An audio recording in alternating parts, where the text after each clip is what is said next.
Good evening and welcome to Out of Nowhere.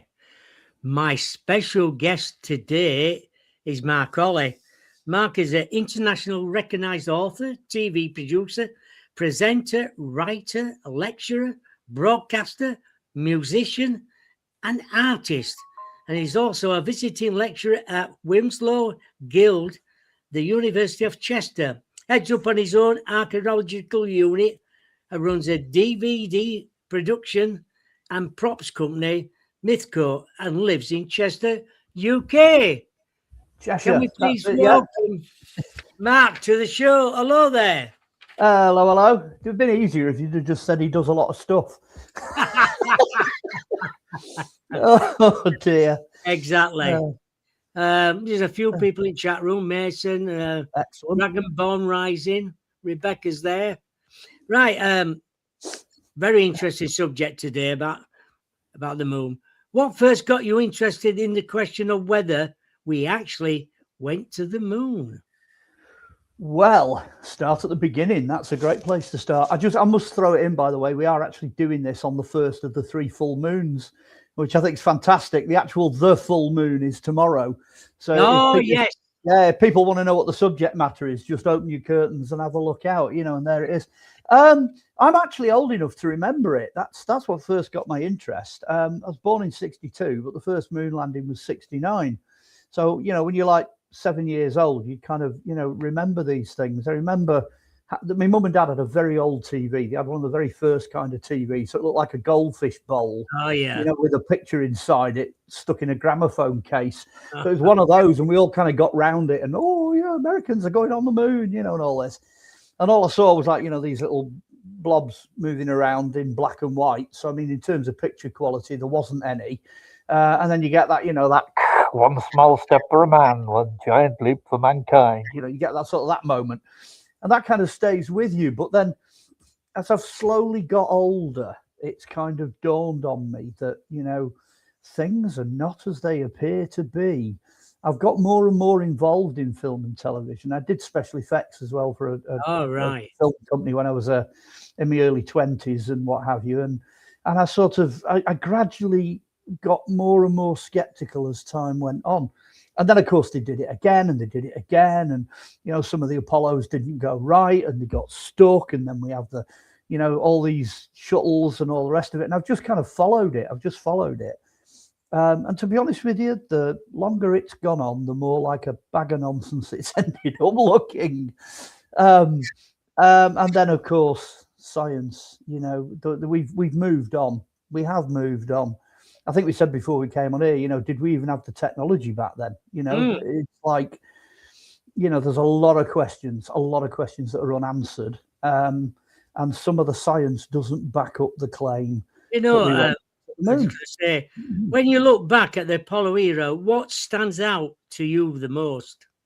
Actually, thinking about it, growing up, it was always us and them, and it was always everybody else versus the Russians.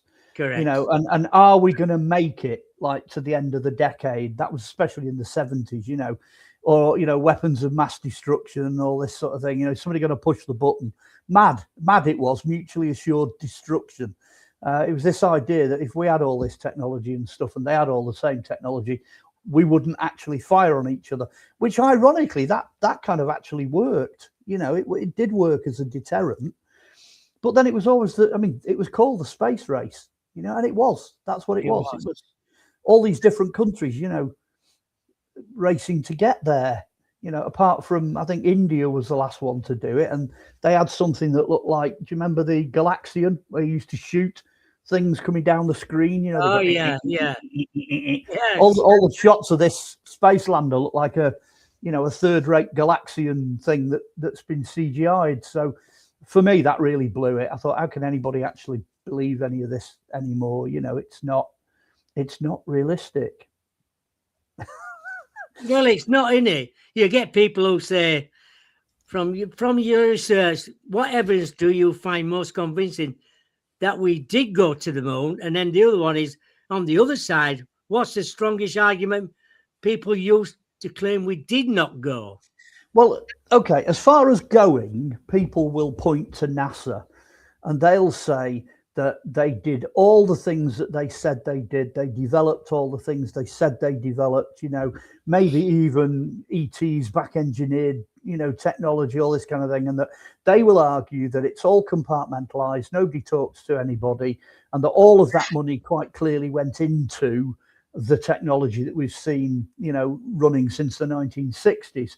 And there's a good argument for post-war technology. There's a good argument that, the Germans and Nazis were doing things that nobody else was doing, and everything got this massive push forward, which I think is absolutely correct. Whether or not it pushed us far enough forward to, reach something like the moon or not, that's a totally different question. So there is enough evidence there to say there's a huge amount of stuff going on. Definitely. I'm not going to deny that there's not a lot of stuff going on, but NASA is fundamentally the world's #1 technology company. At least they were till Elon Musk came along. But, they are, as far as everyone's concerned, they're at the top of the game.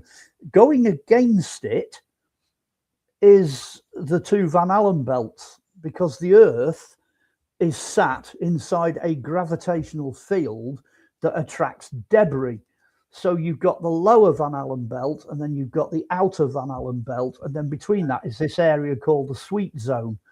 And it's a fact. If you talk to anybody that knows anything about outer space, they'll say, right, most of what we think of as being in space, so things like, the International Space Station, shuttles, satellites, they're sat in that sweet zone. Because at the moment, and it is only at the moment, for quite a few years, we've been able to get through the lower Van Allen belt. There's not been a tremendous amount of debris there. On the other hand, the outer Van Allen belt will absolutely shred anything that tries to go through it. It's like a permanent layer of shotgun pellets flying at 1,600 miles an hour. And that's getting worse. The Russians, the Americans, the Chinese, they're all saying that the amount of debris that's up there now, because we've chucked a lot of stuff up there, it will get to the stage where it just will not be safe to go anywhere near it. I think there was something like 250 million objects flying around, and then now there's something like 460 million objects flying around. You could never clear it then? No, there's no way of getting out. People will say, well, there's a hole over the North and South Pole. We could fire out through that. If you went at the the right angle, you would get out, without burning up and all the rest of it. Okay, well, the next question is, so what happens if you do get out? Because space is not a vacuum. This is a misnomer. We know for a fact it is not a vacuum. It's full of gas. It's full of radiation. It's full of varying degrees of hot and cold. It's full of other things that are flying around up there, like, asteroids and comets and planetary debris, etc., etc. So once you actually break free of the Earth's gravitational pull, you're certainly not out of the woodwork yet. What is it, 93 million miles or something to the moon? The odds of something actually happening that will stop you are phenomenal. Absolutely phenomenal. Even the idea that, flying saucers are arriving from other planets, that would involve technology that we don't have and we never have had in order to combat the problems that we've got. I mean, the sun's only got to cough. You've only got to get a decent sized solar flare, and it just wrecks all of the technology down here anyway. We suffer dropout, the internet disappears, all kinds of things go wrong. So the idea of actually putting a spaceship up there is, it's bordering on nonsense. It can't be done. Why do you think the topic still sparks so much controversy decades later? There's a huge number of people from high-ranking individuals and super duper companies right the way down to ordinary individuals who stake their reputation on it.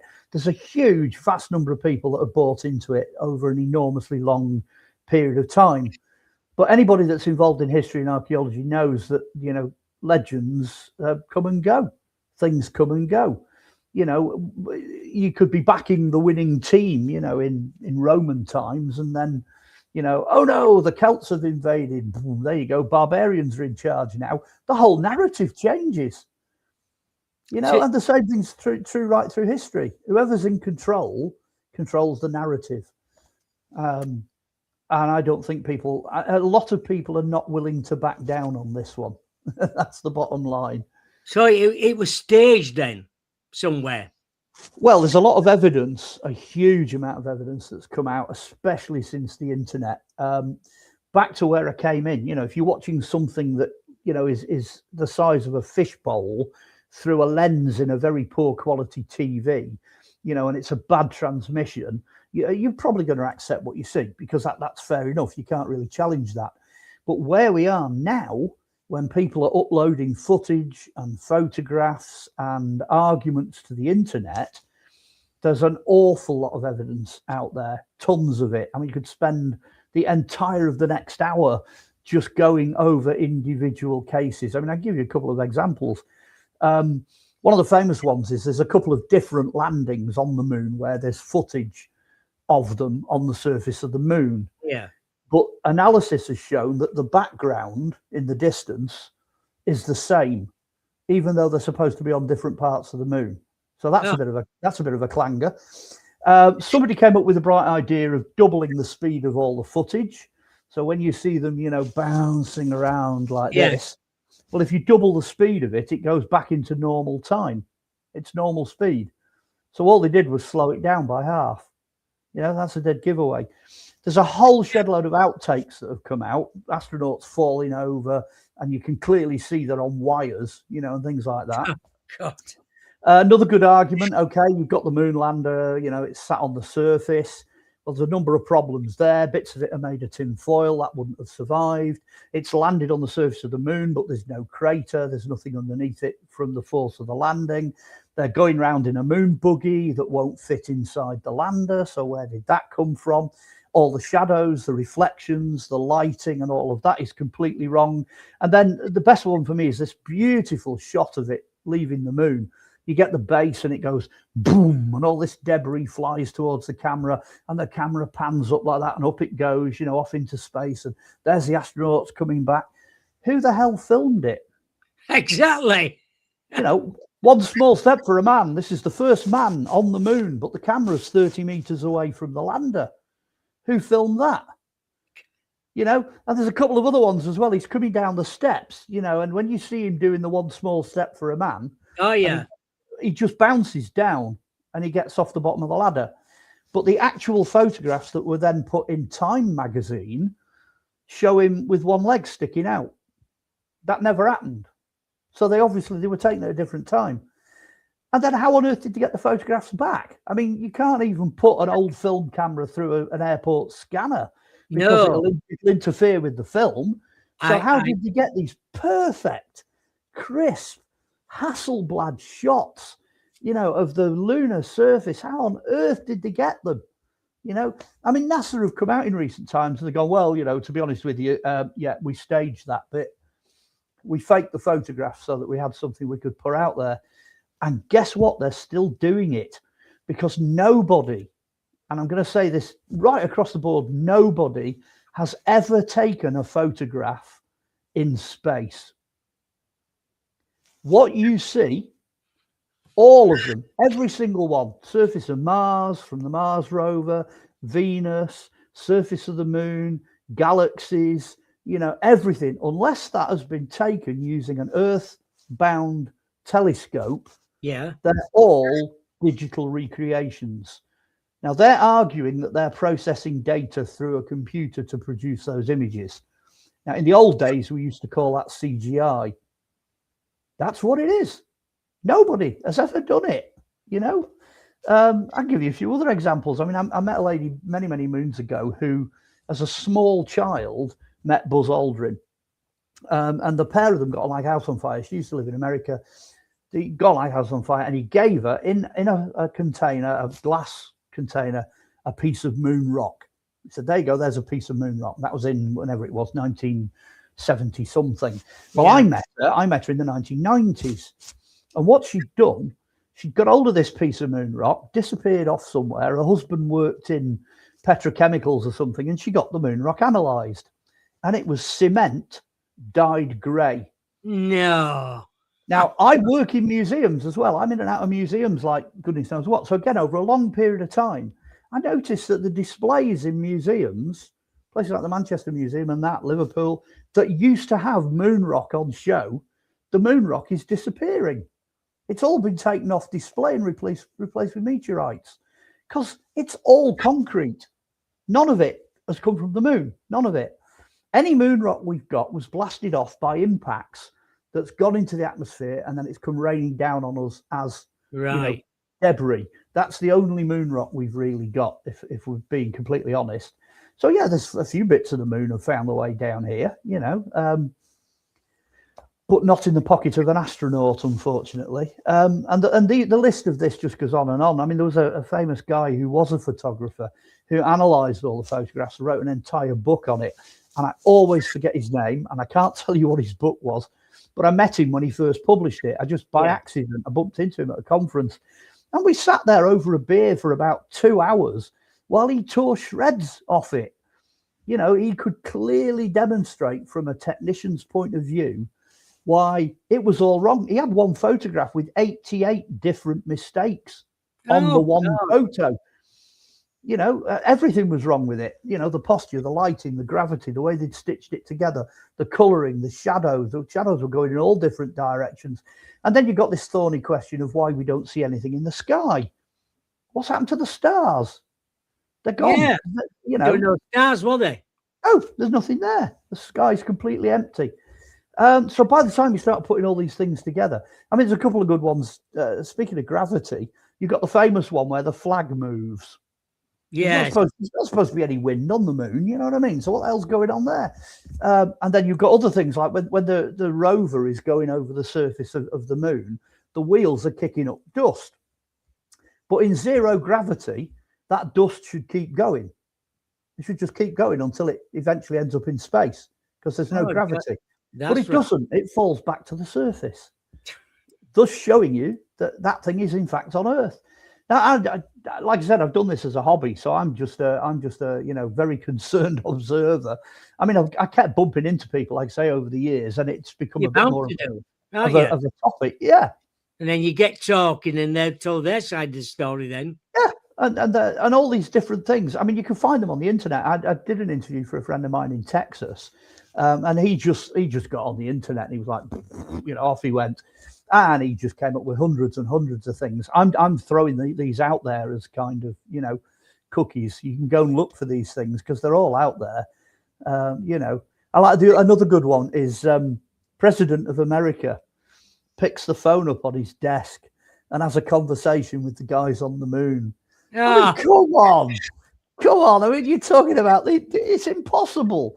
That could never have been done. That was impossible. There's been a couple of leaks as well of the audio tracks. There was a lot of communication going supposedly between Earth and the various modules and the surface and what have you. And at least one or two of these recordings that have now leaked out, you get a pause. You get like a couple of seconds pause. You can hear somebody jumping in and coaching them what to say. It's a production. There's like a third line in there, so they're clearly on a stage set or somewhere, just chatting away. Hey, up here we go. Yeah, question for Mark. What's your thoughts on the Voyager probes? As NASA said, these are beyond our solar system. I'm not sure. I'm going to stick to my guns and say, nah, they're not. They're definitely not. I know there's a lot of very high-flying, physicists and scientists and people out there that have modelled the universe and they've modelled how things work, and and there's all these revelations coming out. I mean, we've had Voyager 1, Voyager 2, we've had 31 Atlas has just come sailing past us, that great huge meteorite thing, and this, that, and the other. Yeah. You just get this massive stream of stories. They just story after story after story after story. No two of them are the same, and none of them add up. They don't match anything. They don't match each other, for that matter. I mean, I heard one story that Voyager had now gone out of the galaxy. It had shut down. Another one, it had hit a wall of heat and it had burnt up. Another one that it was transmitting back some weird alien signal that could be decoded to form a face. You know, you name it. No, no, it's all nonsense, you know. And what I always say, I mean, there's always somebody will come along and go, well, you know, I believe it's this, that, and the other, or whatever. And well, you believe what you want. You can believe, you know, anything, Loch Ness Monster, spoon bending, telekinesis, you name it, just whatever. Well, there's so much technology out there at the moment where you can pick things up straight away. Of course you can. And I'm not arguing with people's belief systems, you know, but the kind of the bottom line is prove it. You know, the proof is not there. You know, you look at these things they're chucking into space and they're not technologically advanced enough to get into space or do anything when they get there, you know. Like there was a malfunction, I think, in one of the Apollo capsules because of condensation. There's no condensation in space. What on earth are they talking about? You know, yes, there's people breathing and all the rest of it. And yes it's colder outside and, you know, so you get condensation and water running down the windows and all that, but that just would not happen. It wouldn't happen at all if that thing was in space. It would just be vaporized straight away by the heat of the sun. Oh, dear. Another question here. I would love to know how the astronauts use the Hasselblad camera when wearing their protective gloves. Yeah, that's one of the key arguments that this guy I was talking to at this conference about the photographs, because he knew where the cameras were. They're mounted at sort of stomach height on the front of the astronaut's suit. And like you say, they're all kitted up in, you know, tin foil and goodness knows what else. And they're facing each other, you know, trying to take these photographs, and they're absolutely perfect, you know, in focus. I mean, you struggle to use a Hasselblad on planet Earth. It was designed for use here, and they are really, really difficult cameras to use on a tripod in a studio. You know, they're not easy cameras to use. So again, that is a very strong argument. And like I say, you know, they had to. NASA had to come out and say, yeah, go on, we'll hold our hands up. We faked all the photos. You know, they had to come out and say that at some point. I think but it was about the late 1990s, early 2000s before they admitted it. And now gradually a lot of those old photographs, the black and whites and whatnot, are vanishing. They're disappearing. You don't get to see them as much now. No, you don't, by all accounts. Yeah. Do you believe the government have been fully transparent about the Apollo missions? No. I would think that would be fairly obvious from the standpoint I'm making here. I think the government's biggest concerns, and this goes for all of them, America, Russia, China, India, Britain, I think what they're most scared of is if there's enough evidence to prove that something on this scale has been faked, then people are going to run around looking at everything and going, okay, so what is true? You know, if we can't believe you on this one, can we believe you on any of the others?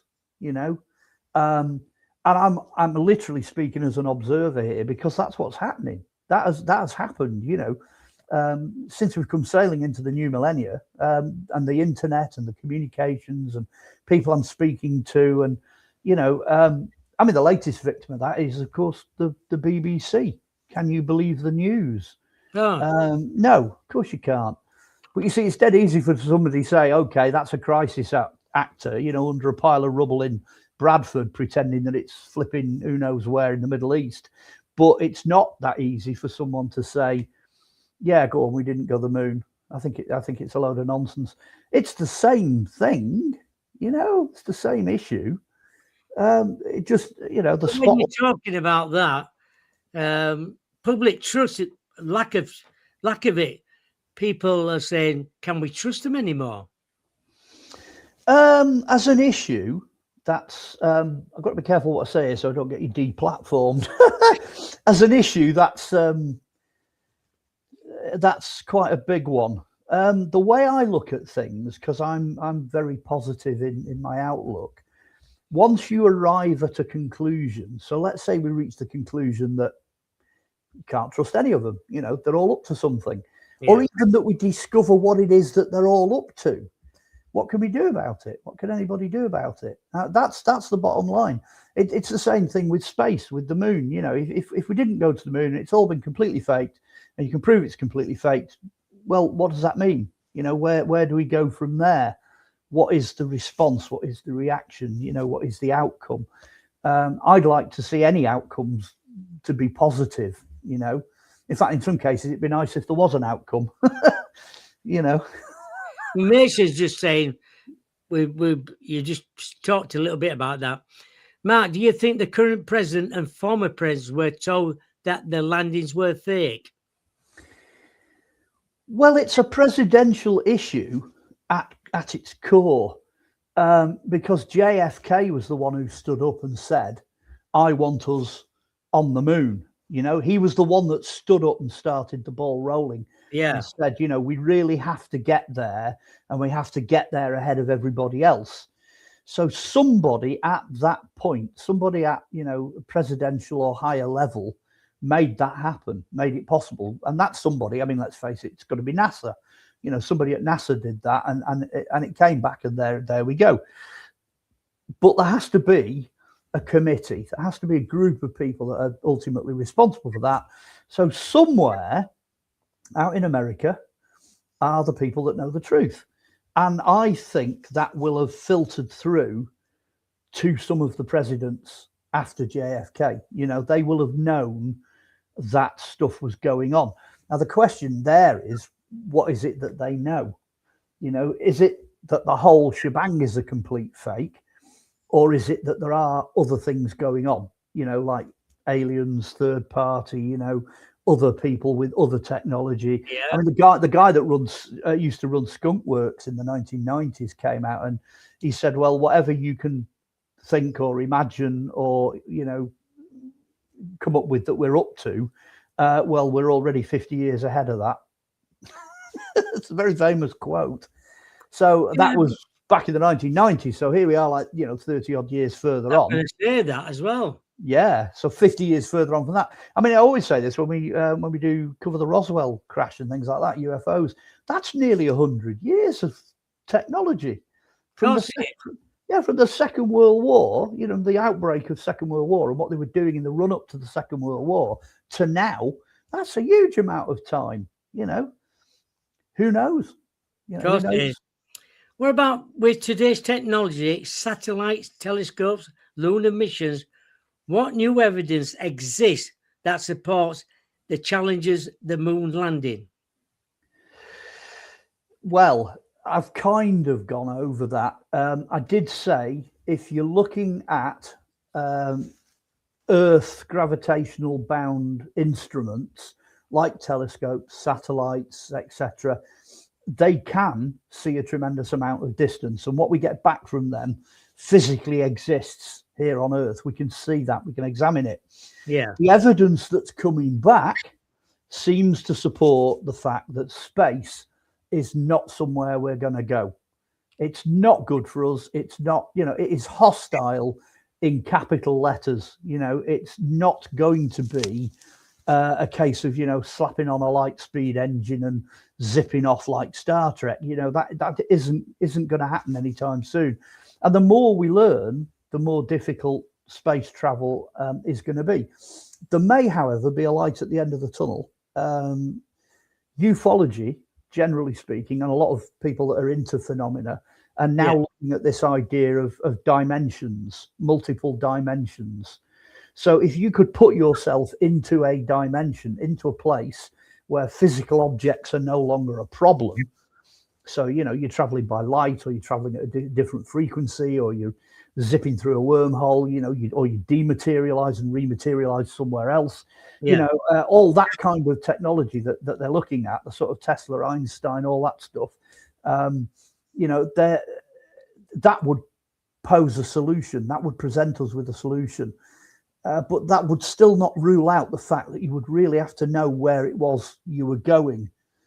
It's not just the leaving here, it's the arriving at the other end. Of course, you know, and the more we're looking at planets, the more we're looking at our solar system and the way things operate, you know, we are, as David Icke said, the only planet of choice at the moment. Yeah, because there's so many planets out there. It all depends on the technology. So you think most of the sightings of UFOs, what we see now, could be ours? I'm not sure whether they're ours, whether it's back engineered technology, so it's both, or whether it's just alien. I'll be absolutely honest. I mean, that is the point at which my expertise, my knowledge, the evidence, it kind of runs out. You're on faith by the time you go past that particular post, as it were. But science is beginning to show ways that what we are seeing and what we're experiencing is possible. I think I might have put this at the end of Europe's Roswell. I'll give it a plug.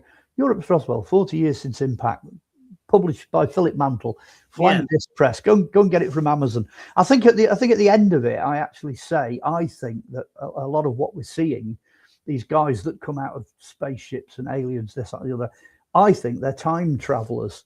And I don't think they're coming from the future back to our time. I think they're from the distant past, or time and space is completely irrelevant. So in other words, they just exist. You know, they are wherever they are all at the same time. They can just come in and out of time, come in and out of our dimension whenever they want to. But I see them as time travelers, mainly because a lot of what's seen it looks exactly like us. I call it the Star Trek syndrome, or the Star Trek problem. You know, you got one head, you got two arms, two legs, a body, a mouth, two eyes, you know. And in Star Trek, it was a budget consideration. It was all they could afford, you know, for the aliens. But then these people who, you know, oh, we met a grey. Oh, what did the grey look like? Well, it had a head, a body, two arms, two legs, hands, feet, you know. And I'm like, really? That sounds very much like us. So I think they're us from the very, very, very distant past. I think they're using a very ancient super technology. And I think, you know, they knew far more than us. They had far more available to them than we have to us. They were in a different position in time and space. And I think that's what we're seeing. Back to the original, you know, can we travel? Yes, of course we can travel, but just not firing booster rockets through the Van Allen belt. You know, we're not doing that. There's been so many photos on the internet where there's crowds of people and there's one in the middle has got a different clothes on completely. Or got a phone in his hand. Yeah, time travel. Yeah, well, we that would be more accurately. That would be a time slip. So we've got somebody from one period that appears in another period. Again, there are some that you just can't debunk. You know, they're not CGI, they're not AI. You know, there's one or two of them. A very famous one of a lady walking down. I think it's in a Charlie Chaplin film. She's walking down the sidewalk in America and she's on a mobile phone. She's speaking into a mobile phone. She's in the background, and the footage was filmed at the time of Charlie Chaplin. You know, it's filmed in the 1920s, and it very clearly, you know, it's got provenance and everything. So there are one or two of these that are real head poppers. You know. Do you think Musk is doing quite a lot for Space Journey then? I think our Elon knows exactly what he's up to. I think there's a level beyond which I don't think you can really be completely honest about what you're up to. I'll give you an example, okay? This is nothing against Elon. It's nothing to do with Elon. I'm going to move out of that sphere deliberately to give you an example. Some guys were looking at Google Earth and they thought, oh, we'll go and have a look at China. Let's go and fly over China on Google Earth. So they flew over China, and somewhere in the massive wasteland of Chinese jungle, there was a building. And they were building this building in the middle of nowhere. Right. So what they decided to do was tag the building and watch what was going on. Now, obviously, I don't have the coordinates for this, but It's quite a famous case. And they're watching this building develop. The next minute, you know, the fence around it, car parks are going up. The buildings are coming out a certain shape. You've got a central thing with wings on it, and you know, and it's this, that, and the other. And when it was essentially finished, somebody said, "I know what that is." And it's like, what? It's a genetics lab. designed to modify human beings. Oh my God. It's human modification. Now, if that technology, well, it's not if, it actually does exist. If people are tampering and mucking about with that, they would not necessarily tell anybody that that's what they were doing. No, they won't, Now, never. I mean, occasionally you do get these weird things washed up on, on the beach and that don't correspond to any known species and this, that, and the other. And I think they have actually come out now, the Chinese, and said, yeah, we're going to do, we're crossing tardigrade DNA, which are these indestructible bugs that are everywhere. We're crossing that with human beings to produce a super soldier. So they've actually come out, although that kind of went, like 90 miles an hour and everybody missed it. But they actually admitted that that's what they're working on. They're working on super soldiers. Well, my money is that this lab that these guys have been watching for the last 20 plus years, that's where they're doing it. But if you knew where it was and you knew exactly what was going on, and it wasn't in China, it was, run by the rules and regulations of the Western world or America or whatever, you'd keep your mouth shut. You wouldn't say anything. So that's just an example of something that is beyond the average person's, sphere of influence or whatever, sphere of knowledge, that people might be better off just not knowing, and there's got to be a line in the sand beyond which, people won't talk about it. Elon being one of them, he won't talk about it. NASA won't talk about it. All the big guys won't. I presume they all meet and they all talk to each other anyway. I'm sure they do. I think there's a place in America where they all meet to discuss what's happening in the world. Yeah. I'd love to be a fly on the wall. I'd love to know not because I want to know what they're up to. I just want to know how much further we've developed, how far we've advanced beyond what most people know. But all the indications that we have. Do you think any of the presidents and our prime minister get ever told about what's happening with UFOs? I'm going to say yes. I think they would do. I think that it's not coming from the scientific community. I think they get briefed by the military. Because I, to be honest, I think the military have got all the technology. They've got drones now that come up out of the ocean. They've got drones that appear and then disappear. They've got stealth. They've got that huge advance on what Skunk Works was doing. They're 50, 60, 70 years ahead of that. So they need to tell people in authority not to worry about, what they're doing. But at the same time, if there is anything else out there, that's what they're going to bump into. They're going to encounter spheres that come down at air bases and drones that don't belong to us. And, the chances are different military are throwing technology at each other to see what they can do and what they can get away with. Submarines that can disappear and stay under the ocean for 3 years at a time. So I'm pretty sure that the folks in authority, once you get to government level, I think the military will be giving them information to say, you don't have to worry about this, that strange looking blue ball that just landed at Manchester Airport's one of ours, It's strange, I go to Bempton. I ain't been for a while, but we've been up there, me and Paul, and we see all sorts of different lights appear even on ground level. And you think, where does that come from? Well, the famous flying triangles are a good example. You have these triangular craft with lights on each point and a circle in the middle.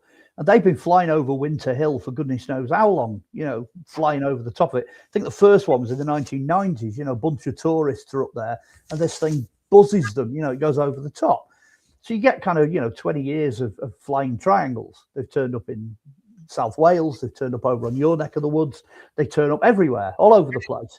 And then eventually the military come out and say, yeah, it was us. We were testing stealth drones. We were flying them out of an aircraft hangar on Manchester Airport. And that's why they go in that direction, and I'm just waiting for them to do the same thing in Wales. They're going to say in Wales, they're going to say, yeah, flying triangles. Yeah, they're ours. They're stealth. That's what they are, boom, end of story. Because they are, that's what they are. Lockheed, I can't remember what the numbers are, but they've got one that has very famously appeared in the press. And front on, it's a flying saucer. If that came towards you, you'd think it was from Mars. But it's just a stealth drone. That's basically what it is. So you've really got to rule all of those out. You've got to get rid of those before you're into proper, ET territory. Which I think we are with Europe's Roswell, with the book I wrote, because we've got fragments of stuff there that don't correspond to anything that the military have ever produced. There's bits in that, but I'm not going to spoil the punchline. If you want to find out, go and buy the book. Exactly. Yeah. Do you think Musk? Do you think he wants to go to the moon? I think publicly, yes.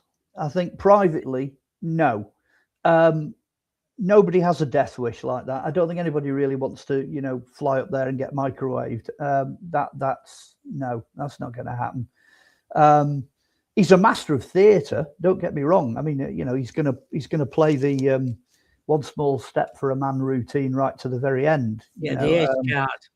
And when you own as much as he does, I mean, he earns more in a year than a small country. It's enormous amount of money. And it's on the one hand, I'm going to say it's ridiculous because, I mean, what on earth would you do with that? You'd never be able to spend that in 400 lifetimes. So he needs to do something with it. But on the other hand, I'm kind of on his side as well, because he couldn't do or be who he is without being in that position, and what he's up against on a global scale.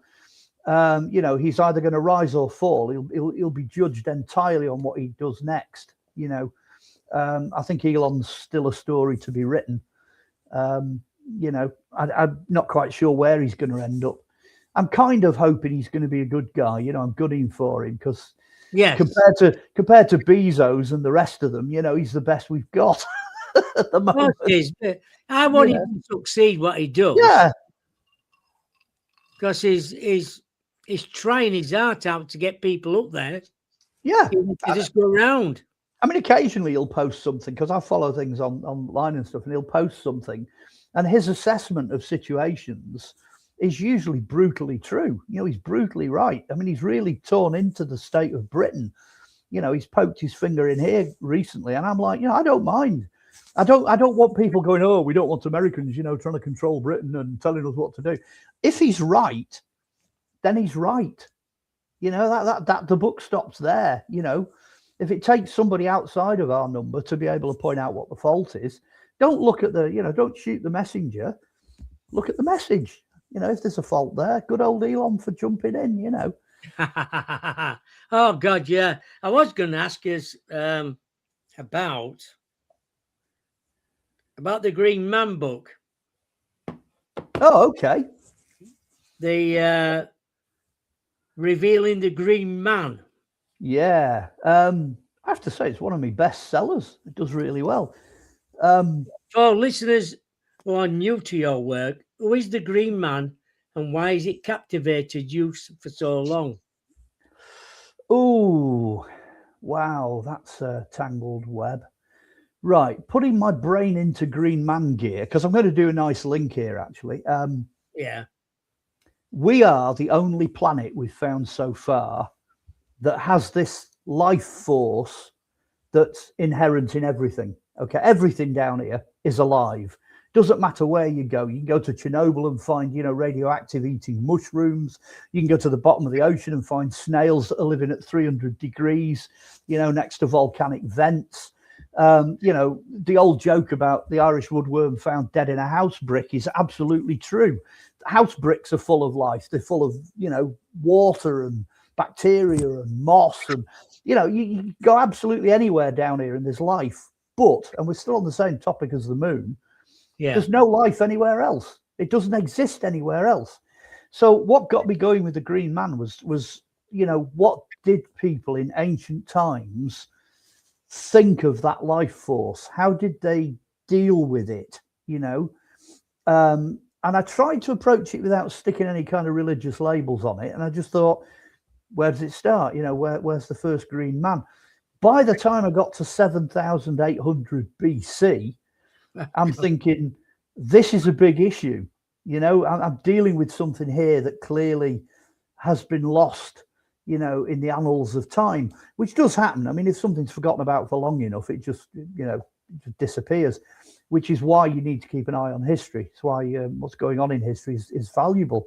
I found it in the records of Babylon. It pops up in the Epic of Gilgamesh as this thing called Humbaba. And Humbaba lives in the forests. And what they're intending to do is cut down the forests to make space for agriculture, because we're at the start of human agriculture here. And they're terrified. They're absolutely terrified of this life force, because they know if they go into the forest that they're killing the forest. They're destroying it. They're clearing it, and it's going to blow up in the face. And that's the beginning of the story. And it just develops. I've taken specific examples all the way through the book of things that have been found.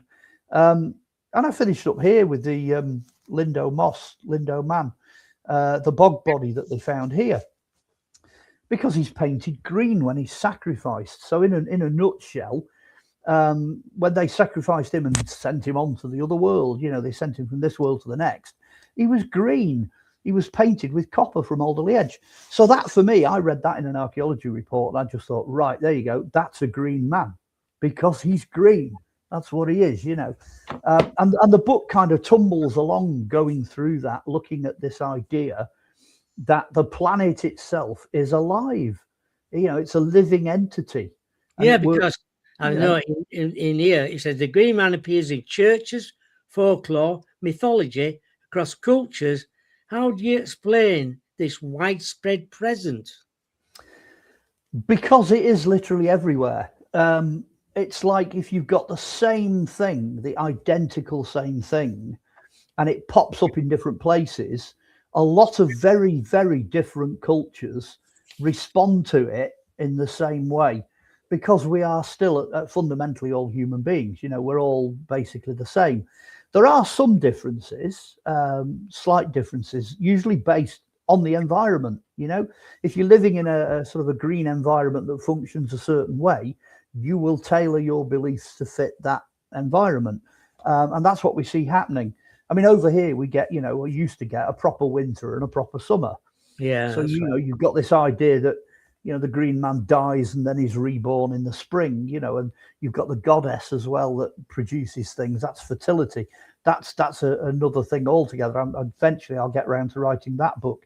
That's one of the things that's absolutely true, actually, the green man. It's a man. At which point the ladies shouldn't get too upset, because most of the men end up being sacrificed, So it's pretty brutal. So that's not a job that I would aspire to. But I will do one eventually on the goddess as well. But that's a different kind of life. That's a different emphasis. But the planet, I mean, in modern day, if I brought it right up to date, you've got this idea of Gaia, which is the idea of a conscious, a sentient, a thinking planet. Some people even think that water is a conscious entity, that it's living. There's aspects to the planet we haven't really got to grips with. And that's really, it says revealing the oldest religion on planet Earth, I think, is the zip line to revealing the green man. It is, we're just like fleas on a dog's back when it comes to living on planet Earth. There's also a bit of an environmental kick to it as well. If the planet goes wrong, we go wrong with it. So I was trying to get some of that into that Green Man book as well. The idea that what can working with Green Man imagery teach us about death, rebirth, and transformation?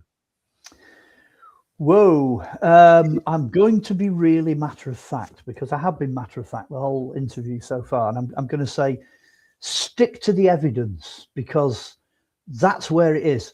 So, like, we can't prove that we necessarily come back as anything or whatever. That is a very firm sort of Buddhist Eastern belief, and we can't absolutely prove that. Yes, there have been souls that have transmuted and things that have happened, and there's always the exception that proves the rule, but at the end of the day we can't really prove that. What we can prove is we're born, so we arrive here presumably from somewhere else, we live our life out, and then we depart at the end of it. We disappear, presumably we go back to wherever it is we've come from, and then what remains, either we can try to preserve it, which I think is the art of mummification. It's, the art of bog bodies and things like that. It can be preserved physically, or it'll physically decay. You know, I was talking to somebody the other day about what a great idea the Manchester Woodlands Cemetery is, where they put the body in a pod with a tree. So the body then literally feeds the tree. So they get buried in a woods, and it feeds the tree, and up comes the tree. And so, you know, parts of you then become the tree. But I'm not keen on the idea of being cremated, because that element, you fire, water, earth, and air, the fire is destructive. It's incredibly destructive. So the idea of, you know, being £3.80 worth of chemical powder doesn't appeal. That doesn't really work for me. So I think we stick to what we know. We're born, we live, we die, you know, and in the intervening period, we're supposed to look after the place we live in, you know, and also don't kind of run away from the experiences of life, you know, face up to things like, you know, death and what have you, and be realistic about it. Don't kind of run away.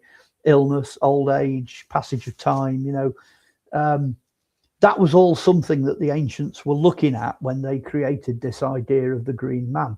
You know, the idea that it's not so much a rebirth as a birth. You know, it's this idea that, but very specifically to do with the planet. It's to do with nature. It's a nature worshipping concept, religion. Because when you start looking at human birth, then you're into the territory of the goddess. You know, the goddess is the conduit through which everything comes, you know, for humans. That's where she kind of fits in, you know. And it always tickles me up. I think somebody said many years ago, said that, you know, if the goddess was worshipped, then there had to be somebody worshipping. So, you know, if all the ladies get upset about the idea that the green man's a man, well, don't forget it was blokes that were worshipping the goddess, you know, because of this idea that life comes from somewhere else. You know, it comes through ladies, you know. Yeah, exactly. What might the world look like if we truly listened to what the green man is asking for us? Well, I can answer that as an archaeologist. I'll give you an example. If you go on a dig site and it's Roman, you'll dig up tons of stuff. There's rubbish dumps, there's foundations for buildings, there's pottery everywhere. You know, you can work out the entire layout. If, on the other hand, you're on a Celtic site, so you're looking at roundhouses and ditches and pens for livestock and that sort of thing, these guys could have lived on the same site for 6, 7, 8, 900 years, and you won't find anything. Nothing. They'll just up and go, and all you'll be left with are lines in the dirt, different coloured soil and what have you. Now, for me, living with nature, being, quote, civilized, is the idea that you are in tune with your environment. I think when we lost the Native American Indians, that's what we lost, big style, because they were the last true, you know, supercontinent race that could live in this way. And they were just living exactly the same way the Celts were in Europe, you know, thousands of years before them. And for me, true civilization, true harmony with the earth is to be able to exist and be able to live and at least find it something similar, you know, leave it something similar to the way you found it, you know. And we're not doing that. We're making a bit of a mess of it at the moment. Although there is hope. There's a lot of science and a lot of technology now devoted to undoing the things that we've done that we shouldn't have done. I think if we all disappear tomorrow, if there's suddenly, boom, you know, we all vanish as a human race, I think the planet will fix itself. I think this idea of global warming and all this kind of, you know, pay your taxes and stop cows farting and everything will suddenly be right, you know. Oh my God. That is just a good example of what happens when you don't pay attention to the green man. You know, the planet will fix itself to the point where if we become a problem, it'll get rid of us. It'll kick us off, you know. It's a powerful thing, planet Earth, you know.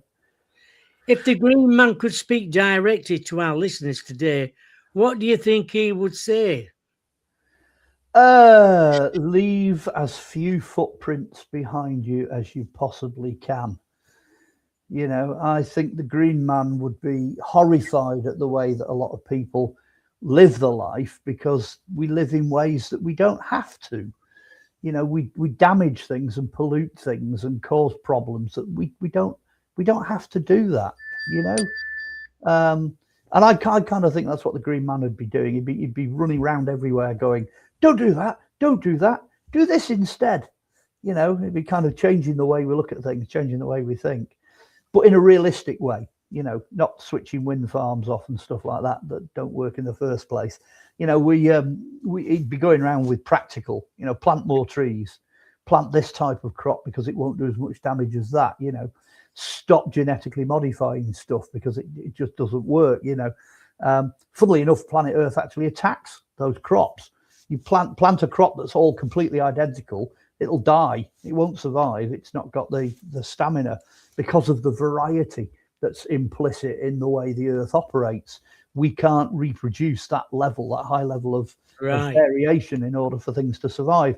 So, yeah, in fact, I think the Green Man, to some extent, is actually doing that. I think he's going around at the moment, screwing things up a bit, you know, where things have gone wrong.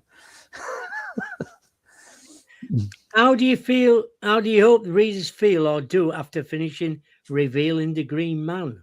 How did I feel when I got to the end of it? Well, it was an interesting book.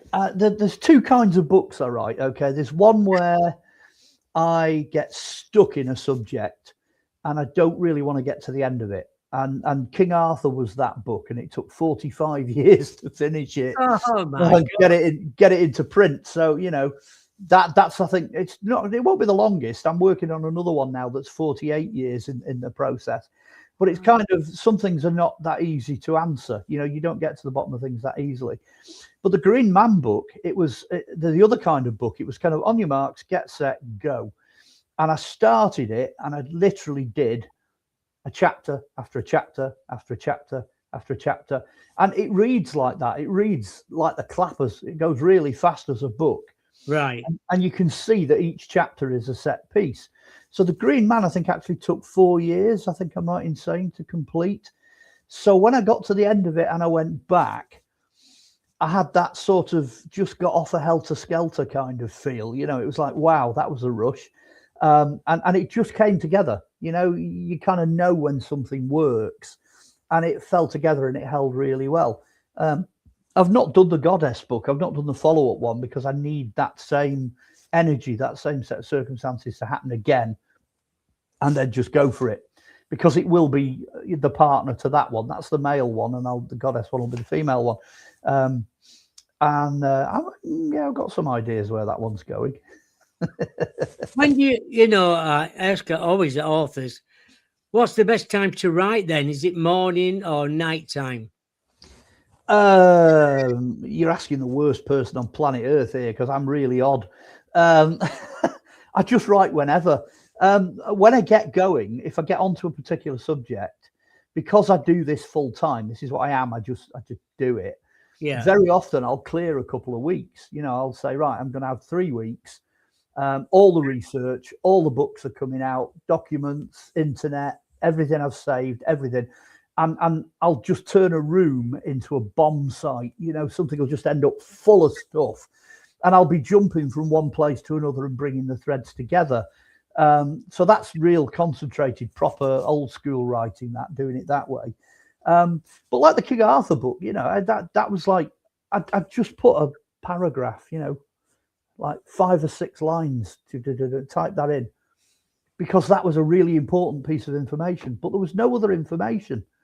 There's so little on Arthur to work with that I was literally doing it like, you know, paragraph at a time.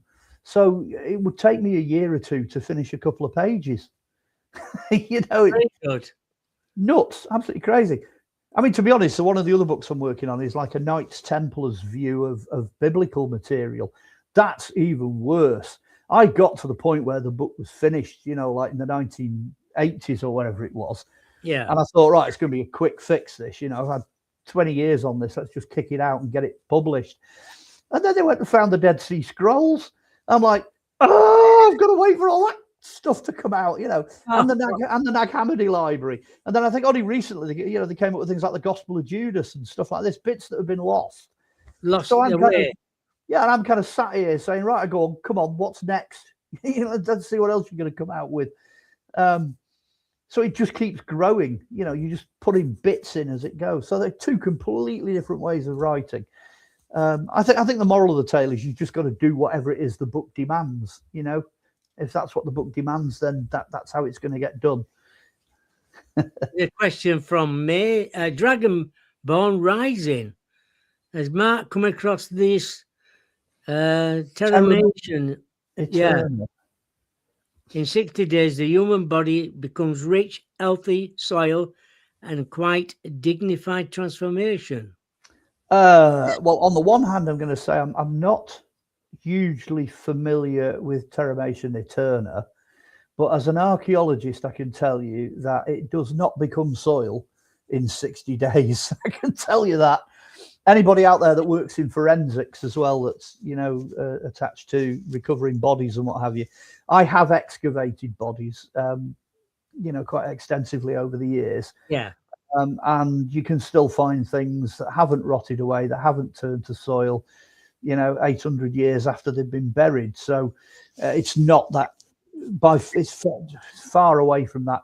In ideal conditions, I suppose if you buried a human body in damp soil that was fertile to begin with, and it was full of, you know, organic fungus and worms and insects, and it was, you know, a proper biosphere. If you had it in a proper biosphere, yeah, maybe 60 days you would start to see it being reduced to bones. But bones, again, you know, we've got bones from fossil times, you know, the fossil record. I'm going to say you will have. You know, yeah, they don't, you know, they're made of calcium, which essentially means your bones are made of stone. They don't disappear, you know, they don't just vanish. And the organic material that's trapped inside your bones doesn't vanish either. Your DNA hangs around. It's vastly more complicated process than 60 days. Yeah. Mason just said, sorry to think the Pope is a kind of green man.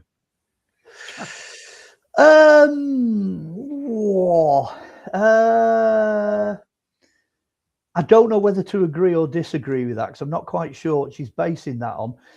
Not in the traditional sense. I wouldn't say traditionally he's a kind of green man, because you've got quote green men. You know, I mean, you've got the Green Man Festival at Clun where they all paint themselves green and run round and covered in leaves. So you've got green men like that, but you know, the green man, capital G, capital M, is the life force of the planet. So that doesn't really embody, you know, you can't embody the entire life force of planet Earth in one person. You can negotiate with it, you can work with it, you can farm it, you know, you can live in it. That's what the life force is all about. You can have a relationship with it. You know, some religious, like the Aztecs and Mayans, they have a relationship with their jungle. But you know, the jungle can't be them. It can't be an individual. You know, it's bigger than that. So I'm not quite sure where she's coming from there. Right, we've about come to the end of the show. What else are you working on now then? Right, I've kind of dropped cookies throughout, haven't I? I'm doing this Bible book and I want to get it done, mainly because I think it's coming to a time when it'll be relevant. I keep calling it a Bible book, but it's not. It's more like looking at the alternatives that produced things like the Knights Templar, you know, and the Cathars and people like that. And I'm fed up with people saying, well, you know, there's loads of bits that have been left out of the Bible. Well, if they are, that's for a reason, and we haven't necessarily lost them all. So let's go and have a look at that, you know. So that's coming at some point. Revealing the Clay Goddess is in progress, the follow-up to Revealing the Green Man. That will at some point come forward. Then there's kind of a scattering of other things, you know. I'm thinking of people have sort of had my hand up my back and said, you know, try and write an autobiography or something, you know, try and do something historical, because obviously I was involved in the music business for 20 years. So, you know, and at the time I thought it wasn't really relevant, but now looking back, maybe, you know, maybe people do want to know what life was like back then. Just the fact that I managed to survive the 1970s is a miracle. So I might get around to writing that. I'm just constantly working on stuff. You know, people are constantly throwing things at me. Obviously, I'm out on tour. I do that every year, August, September, October, November, December. I'm everywhere. I'm all around the country and what have you. Oh, I can tell you about a new TV program. Some guys came up from London in the autumn, and they filmed for a program called Beyond Myth. It's another one of these, Quest, Blaze, History Channel, Sky. Yeah. It's one of those. And it's still in the editing stage, but they did 6 episodes, and they were really good episodes, proper, investigative. Let's have a look at the Ark of the Covenant. Let's have a look at the Holy Grail. Let's have a look at this, that, and the other. They did some real big ones, but not from a sensationalist point of view. And I'm on all 6, so I've not got a release date for that yet. Brilliant! But that's due out at some point in 2026. It will surface. So where can people find you, and where can they get your books? Right, okay, dead easy. I'm a man of very, very simple means. If you want to buy the books, there's about 9 of them, or 8 of them. I can't remember how many are still in print, but there's 8 or 9 of them. They're all on Amazon. Okay, all of them are on Amazon. So all you have to do is type my name into Amazon, and you're off. You'll find them. That's it. So buy them, click on them, click to deliver, and a few days later they come whizzing through your door. That's Amazon. If you want to have a look at back catalogue, you want to see what I've done. So you want things like the TV series Lost Treasures. You want to have a look at the documentaries I've produced, a lot of the interviews, things like that. YouTube. Just get stuck in on YouTube. Most of my material is hosted on a company called Drake, Michigan, which is based in Lancashire. So there's a lot of stuff on Drake, Michigan, but just start with YouTube. And then if you want to find me, you can only really find me on one thing, and that's Facebook. So, send me a message on Messenger or a friend request or whatever. Yeah. So that's it really for me. You've got Amazon, YouTube, or Facebook. Oh, brilliant. Brilliant. It's always fascinating when we talk to you. Everybody's enjoyed it in chat room as well. Good. You're the first one in the new year. Hey. First one on. Hope I've not scared them all off. My guest next Wednesday is Jody Cook. Jody, head of North American Dogman Project, is a retired U.S. Army and Iraq War veteran. He's one of the most active dogmen Bigfoot researchers in the state of Ohio. Originally, he's a member of the Cincinnati UFO Research Group. It just goes on and on and on. So he'll be a great guest next Wednesday, the 7th of January at 2 o'clock Eastern, 11 o'clock Pacific, and 7 p.m. in the UK. Good, sensible times. That's what I like. Yes, that's what I thought, because I used to do it at 8 till 9. And I thought, no, why don't you fetch it forward a little bit? Yeah. And it's easier for everybody then. It works very well. I've enjoyed it. Yeah, I've enjoyed it as well. It's good. And you're a great guest. Thank you. Thank you for having me. Thank you. Thank you to everybody else as well, whoever's going to listen to it later on tonight.